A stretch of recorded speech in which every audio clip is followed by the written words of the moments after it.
Nos habían dicho, o al menos algunos medios de comunicación estadounidenses habían afirmado que Rusia iba a colapsar. Sin embargo, las sanciones están fracasando.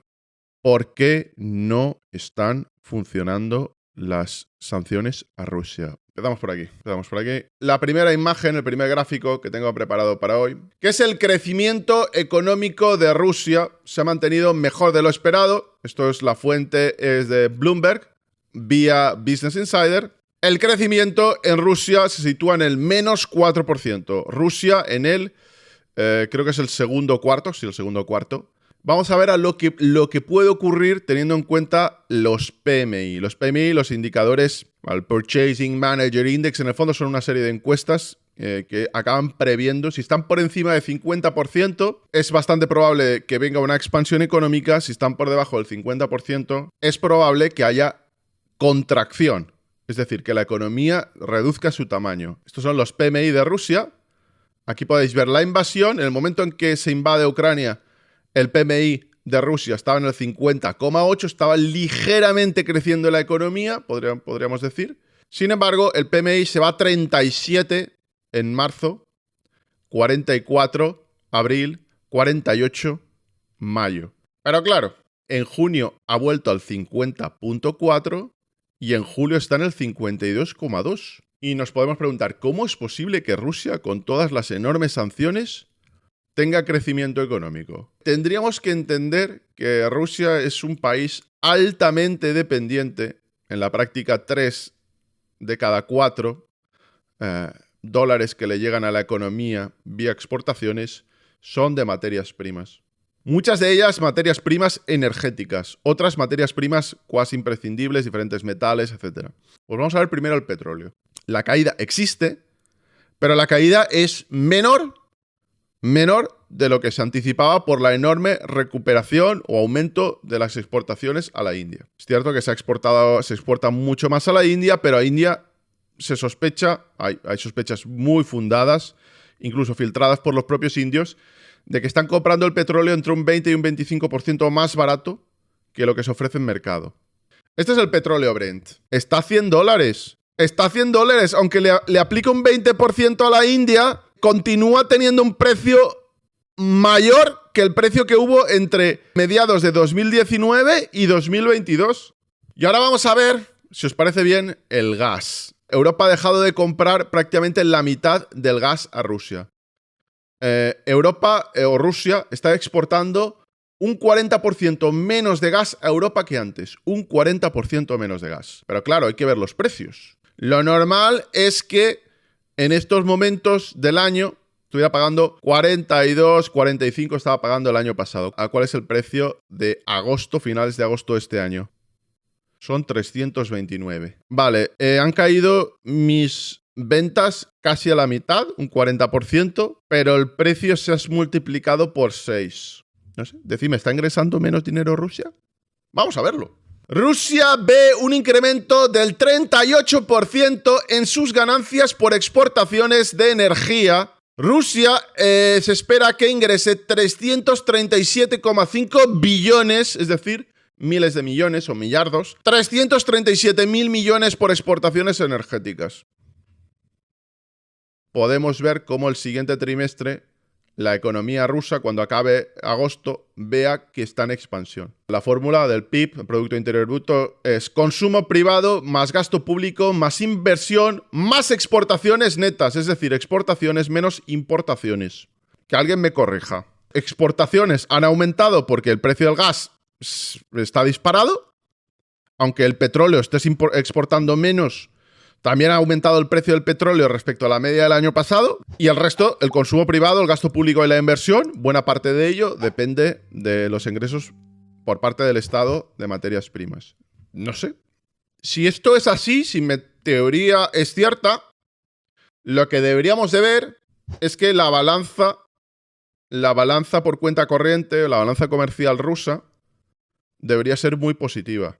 A ver, balanza por cuenta corriente rusa. Pues está en julio en máximos de los últimos 2 años y medio. Podríamos incrementarlo, a ver, 10 años. ¿En qué nivel está? Ah, no, está en máximos de 10 años. A ver, vamos a ver en máximos históricos o en 25 años. ¡Ay, perdón! Está en máximos de 25 años. La balanza por cuenta corriente rusa. Uy, es que ¿qué hace ahí en 2022? Eso que se va como... eso que se va como un cohete para arriba, ¿eso qué es? El máximo histórico me lo da prácticamente desde que era la Unión Soviética. Y desde el 91 tenemos la mayor balanza comercial, perdón, el mayor superávit de balanza comercial de toda la historia. En fin. Rusia, pidiendo por las calles la gente. Aislados como Corea del Norte. A ver, eso no va a funcionar por varias razones. Primero, del bloqueo comercial no están participando buena parte de los países que nos forman el primer mundo. Es decir, la India, China, etcétera, se están pasando esas sanciones por la entrepierna, básicamente. Como cuando yo vivía allí, pues bueno, pues ya no había fruta española, ya no había verdura española, ya no había atún español, que era lo que podías encontrar. ¿Qué empezó a ocurrir en Rusia cuando empezaron a aplicarse sanciones sobre ella y Rusia puso sanciones a Europa? No se vio que no había tomates o no se vio que no había atún. Lo que se vio es que había tomates turcos, que había atún, no se me olvidará, de Tailandia. Quizás no es el mejor atún del mundo. Lo he probado y os puedo asegurar que no está tan bueno. Pero atún, hay atún. Y hay tomates. Y teléfonos. Oye, pues a lo mejor no hay iPhone, pero hay Xiaomi o hay Oppo. Y luego sí, podemos decir, no, pero la maquinaria suiza, la maquinaria alemana, la maquinaria austriaca, etcétera, eso no lo puede compensar la maquinaria china. No tienen calidad como para poder proveer a la industria rusa. Bueno, podríamos aceptarlo. Pero vosotros de verdad creéis que no puede llegar bienes de equipo a través de terceros países, que Rusia no puede importarlos a través de Kazajstán. ¿Hay alguien que cree aquí que eso no va a ocurrir? Evidentemente va a ocurrir. Entonces, mi opinión, aquí no vamos a pintar una imagen de que Rusia esto le está encantando y que Rusia de todo es perfecto, pero lo que dicen estos números es que las sanciones van a fracasar. Si por fracasar se entiende hacer capitular al país económicamente y ponerlo de rodillas, hacerlo quebrar, con lo que queráis añadir. Nos entendemos todos. Puedo entender las sanciones desde el punto de vista político. Puedo entender que debido a todo lo que ha ocurrido en lo militar, a Rusia se le quiera aislar o se la quiera aislar. Lo puedo entender. Lo puedo entender. Puedo entender que quizá incluso Europa no tiene muchas más opciones. Tenía que hacer algo. Incluso Estados Unidos. Que Estados Unidos además es que se va a beneficiar por todo el gas licuado, etc. Pero otra cosa es que tenga que aceptar que vendan la moto, como hacía Wall Street Journal, de que la economía rusa iba a colapsar. Mientras, por nuestro lado, nosotros no les vendamos a ellos, pero nosotros continuemos comprándoles, pues ya me diréis. ¿Puede Europa dejar de comprar gas ruso y petróleo ruso en 3 meses, como se habían planteado hace 6 meses? Yo os diré que creo que no. Es más, hasta hace nada pensaba que Rusia iba a desconectar, iba a dejar de vender gas a Europa. Pero no, ahora creo que no va a ocurrir. ¿Veis esto? ¿Veis que desde julio se ha disparado, no? Y no estamos en invierno, ¿eh? Creo que lo que vamos a ver es más lo típico de tenemos una avería en este gasoducto. Creo que para Rusia va a ser política, económica y diplomáticamente más beneficioso ir estrangulando la exportación de gas y tener a Europa central y a Europa oriental a sus pies. En lo económico. Porque no creo, a lo mejor me voy a mojar. Yo no creo que Europa en su conjunto vaya a estar preparada en octubre, noviembre, diciembre, enero y febrero, como para dejar de importar al completo gas ruso. Y creo que a Rusia le beneficia mucho más que el gas se multiplique por 8, por 9, por 10 el precio, aunque tengan que caer las ventas el 60% o el 70%. Y además, cuidado, cuidado con las crisis económicas que podemos ver este invierno. Ya veremos cuando llegue la factura eléctrica, la factura por calefacción y la factura a empresas, una factura que quizás se multiplique por 1,5, por 2, por 3 o por lo que sea. Ya veremos cuál es la situación política en Europa. Yo creo que no va a haber problema en los países bálticos y en Polonia. Creo que están en la mentalidad de hay que hacer lo que sea para frenar a Rusia. Creo que están en esa mentalidad y van a querer hacer ese sacrificio. Pero tengo muchísimas dudas de si Alemania está en ese estado mental. De si Francia, especialmente con lo volcánico que puede ser las revueltas sociales dentro del país, y ya no digamos en Italia. Italia, que es de los países que emocionalmente, podríamos debatir por qué, más cercano se encuentra a Rusia.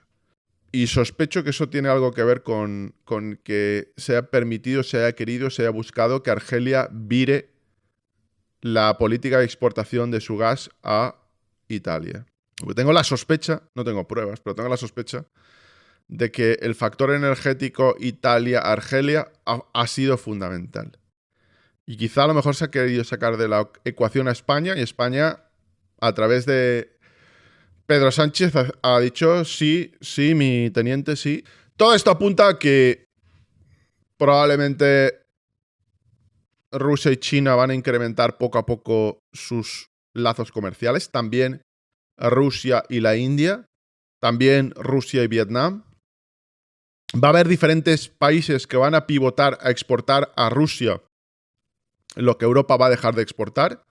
Es decir, Rusia no va a estar en una situación, repito, como Corea del Norte ni como Cuba. Va a haber muchos países que van a seguir exportando cosas, bienes. Vamos a ver cómo se va a poder hacer turismo en terceros países que no forman parte de la Unión Europea, como Turquía. Van a poder ir a Serbia. Hay determinados países que se van a beneficiar. Vamos a ver cómo Rusia entra en una crisis tremenda que haga que caiga el régimen político actual. Lo dudo. Es más, veremos dentro de un año si el mayor coste político de estas sanciones no lo está pagando la Unión Europea, más que Rusia, ¿eh? El precio político. Y ya veremos cuántos gobiernos acaban cayendo. Más allá de lo que podamos pensar de todo lo relacionado con la invasión en Ucrania, que en lo ético, en lo militar, es un debate completamente distinto. Estas sanciones económicas yo no veo cómo pueden llevar a Rusia a tener que capitular. Voy a sancionarte. Tú ya no vas a poder comprar en mi tienda, pero yo voy a comprar en la tuya, ¿eh? Y tú no vas a poder venir en turismo, a hacer turismo. No sé, pero yo creo que eso no va a funcionar del todo.